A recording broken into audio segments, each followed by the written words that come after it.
Why do we call this honey?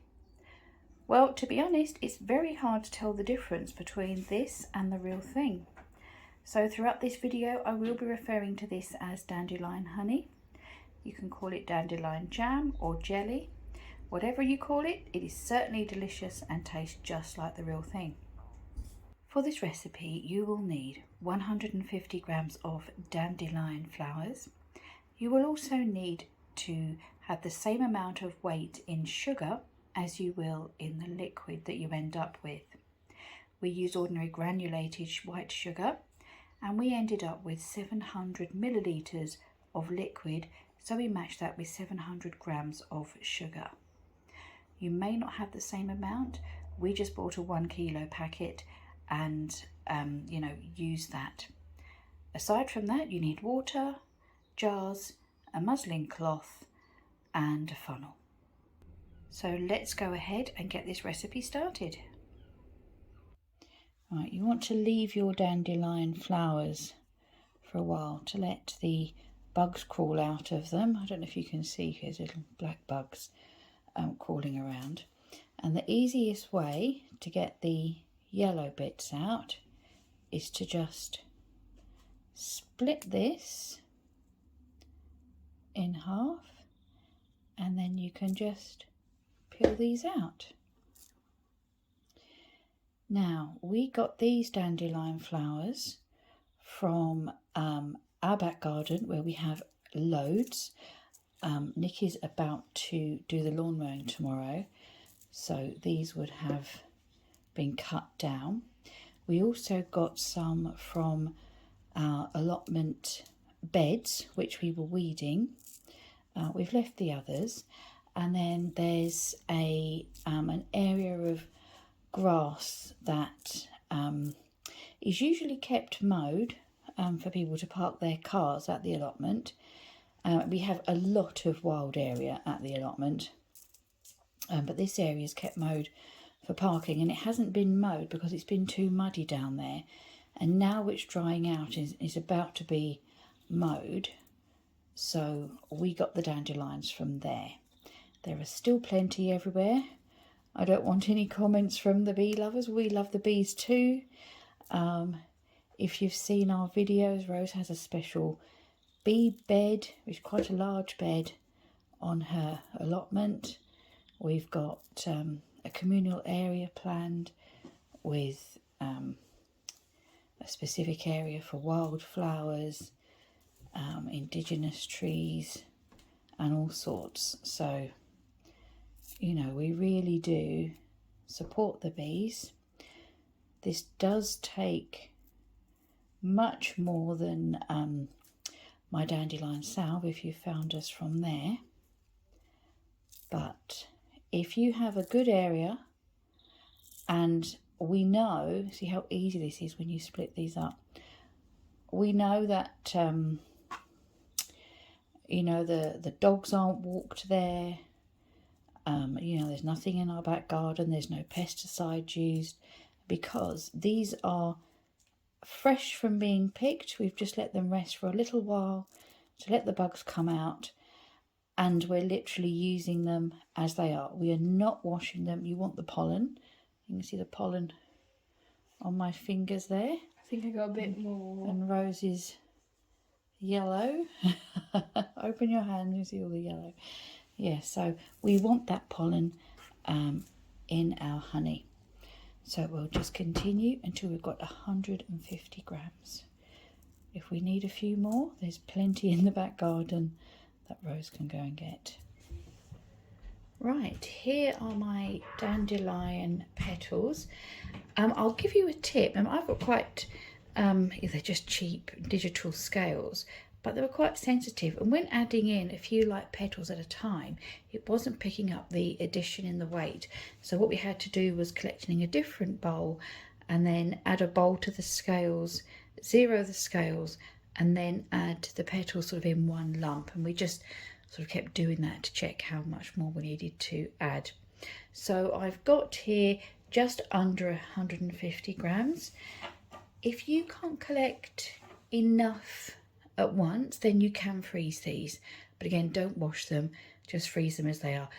let them have a chance for the bugs to crawl out, and then pop them in the freezer bag and into the freezer. Now the reason I've taken these off of the green calyx, you don't have to do this, but there's two ways of making this honey. One is to leave these petals to infuse overnight after they've simmered, which we're about to do, in which case you need to take the calyx off, otherwise your honey might be a bit too bitter. If you want to leave the calyx on, then we'll just go ahead and you'll skip the overnight infusion stage. I want all the flavour and the goodness to come out of these, so I want that extra bit of time. That's why I've done this. Now you'll end up with a stained thumbnail by scraping them out, and yellow fingers. I will have a bath tonight, and if you do that and people say, what's wrong with your nail, say, hey, I've been making dandelion honey. Go and check out Karen's video. Right, so we want a large saucepan. We're going to put our petals into the saucepan along with 500 millilitres of water and half a lemon chopped up. Now the only lemons I could get were really small, so I'm going to use this whole lemon, and I'm literally just going to roughly slice it up. The lemon helps the honey to set. There we go. And what we do is we pop this all in the saucepan and put it on the heat.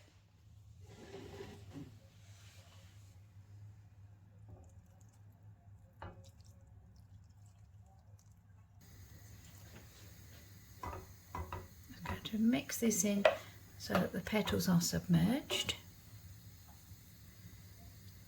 What we are looking for is just before the boil, and we're going to, once I've got these petals in, we will put the lid on, and then we're just going to keep it at a simmer. Once it's come up just before the boil, we're going to keep it at a simmer for about 10 minutes. Then it will be heat off and leave it to infuse overnight. You can see in here there are some little bits of green. We didn't escape completely. That's not the end of the world. It's just, as I say, if we were to use just the whole heads, the honey would be bitter.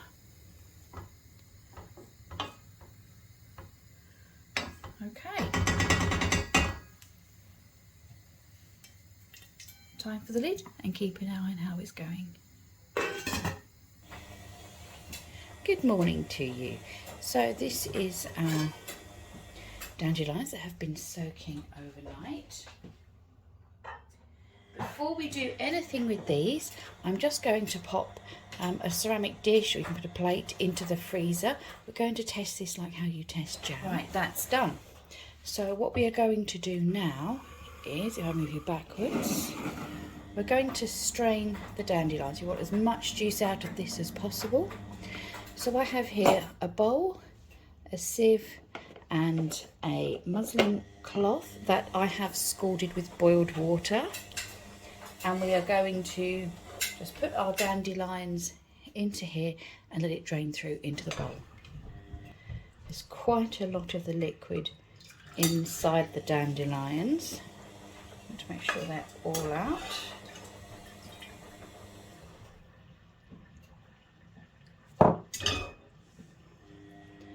There's the rest of our liquid.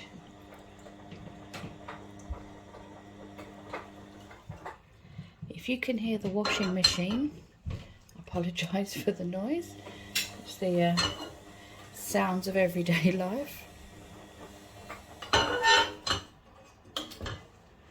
Right, now I'm just going to gather this up and squeeze it out.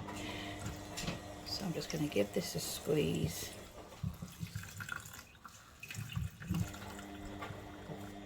Right, that is about dry. I'm just going to put this to one side, and we have quite a lot of liquid there. That's good. I'm just going to get a measuring jug and we're going to see how much liquid we have.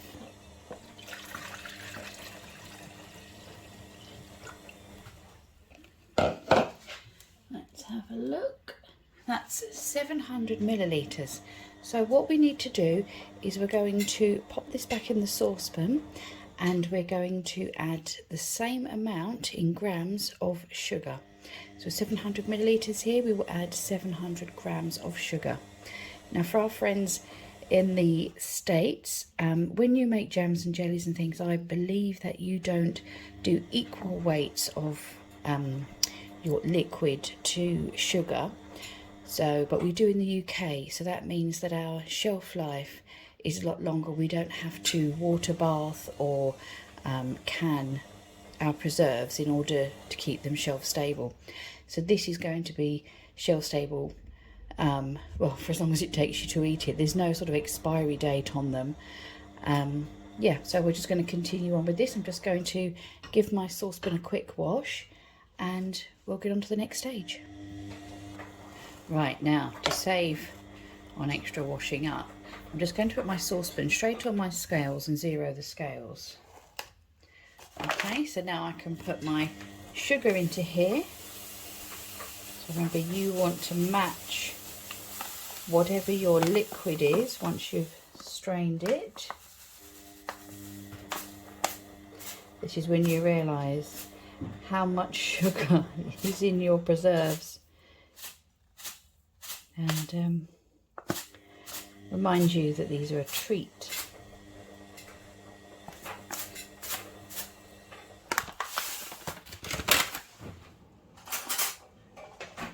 Just over there.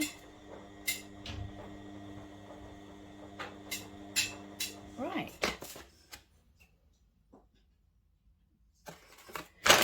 Now, what we're going to do is put this onto a very low heat until the sugar has dissolved. I'm actually going to put a pinch of salt in here as well, while I remember.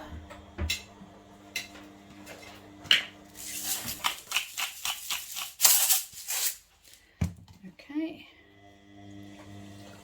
liquid on the top.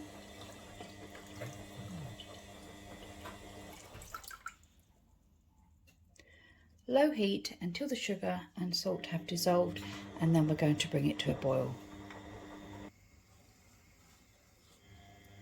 This has literally just been on for a couple of minutes, and it's nearly all gone.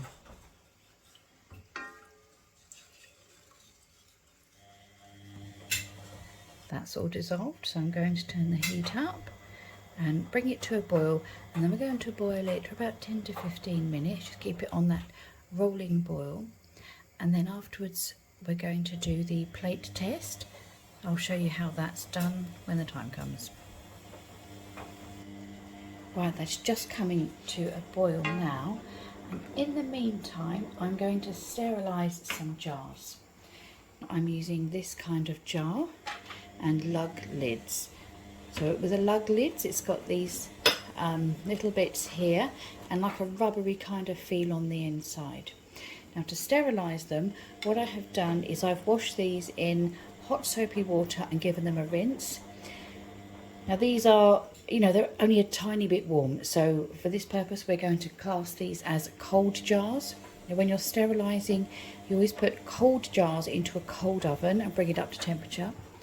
If you ever have very hot jars, as in oven temperature jars, then you put hot jars into a hot oven. This is to avoid thermal shock and the glass cracking.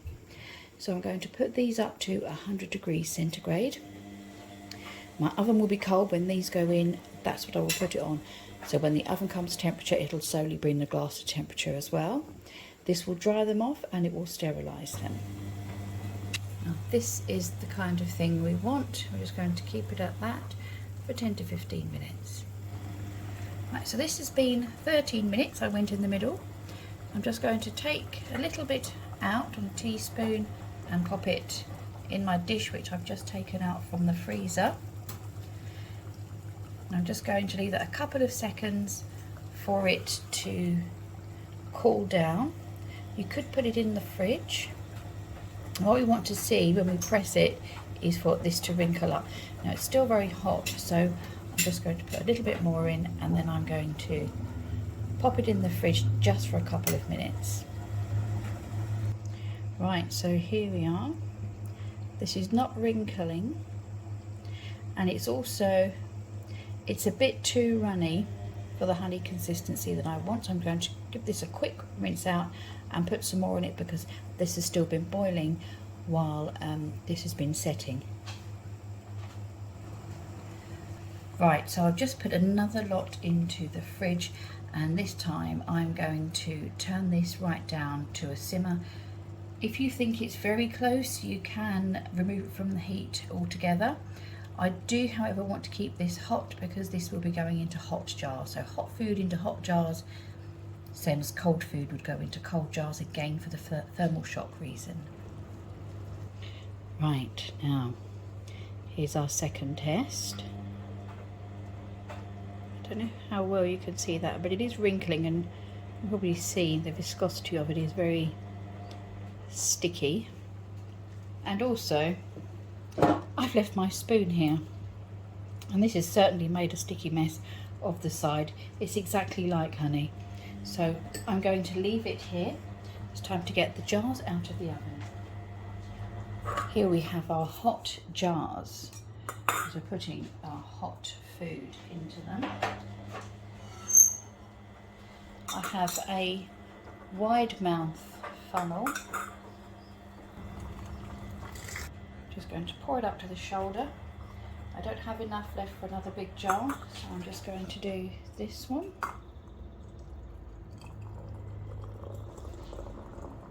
Now we're going to be quick on with the lids, which have been sitting in hot water. Remember, the jars will now be very hot. There we go. Now we leave them to cool and set. Right, here we have 2 taste testers, and I have on a plate here some ordinary honey and some dandelion honey. So let me just see if I can angle this down a bit. Nick, this is yours. Rose, this is yours. See if you can tell the difference.